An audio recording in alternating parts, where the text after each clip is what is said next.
પહેલો પ્રશ્ન તો એ છે કે અધિકારીને આટલો શું કહેવાય કે અધિકાર કોણે આપ્યો કે એક મહિલા સાથે અભદ્ર વર્તન કરો, વર્તનની સાથે પછી એમને મારો એવો અધિકાર આમને કોણે આપ્યો? પહેલો એ પ્રશ્ન છે. અને શું ગુજરાત હવે સુરક્ષિત હાથોમાં છે એ બીજો પ્રશ્ન છે. કારણ કે અત્યાર સુધી ગાંધીનું ગુજરાત કહેવાતું કે જ્યાં મહિલાઓ પણ એટલી સુરક્ષિત હતી, પણ હવે મને એવું લાગે છે કે 30 વર્ષનું શાસન જે સડેલું અને બોધું શાસન છે એમાં મહિલાઓની હાલત દિવસે ને દિવસે ખરાબ થતી રહી છે. પહેલા એવું હતું કે કોઈ પણ સ્ત્રી રાતના બહાર નીકળતી તો એને ડર નતો, કે કારણ કે ગુજરાતમાં રહે છે, એને એવું હતો, એટલો વિશ્વાસ હતો કે ગુજરાતમાં રહે છે. પણ હવે દારૂ અને ડ્રગ્સ એની રેલમછેલ છે, એના નશામાં કોઈ પણ દુષ્વ્યવહારો પણ થતા હોય છે.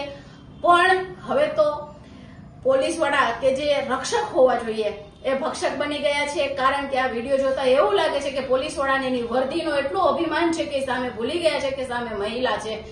તો આવું બધું ક્યાં સુધી સહન કરવામાં આવશે? મહિલાઓ સાથે ક્યાં સુધી દુષ્વ્યવહાર કરવામાં આવશે?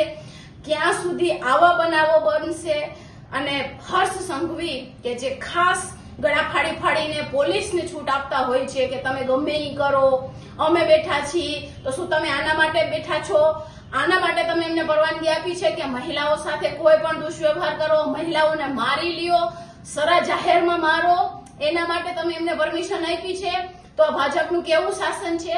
30 વર્ષના શાસનમાં સુવિધા અને સ્ત્રી સશક્તિકરણ એકદમ ખૂબ સારું હોવું જોઈએ. લોકોના મનમાં ડર હોવો જોઈએ કે એક સ્ત્રીને પણ છેડતી કરતા પહેલા એને 1000 વાર વિચાર આવે.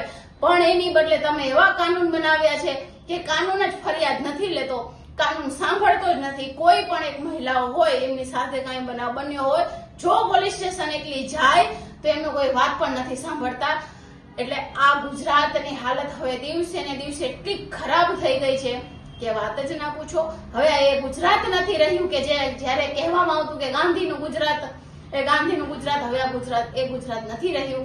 હવે આ ભાજપનું ગુજરાત બની છે કે જે એમાં એકદમ સડો આવી ગયો છે.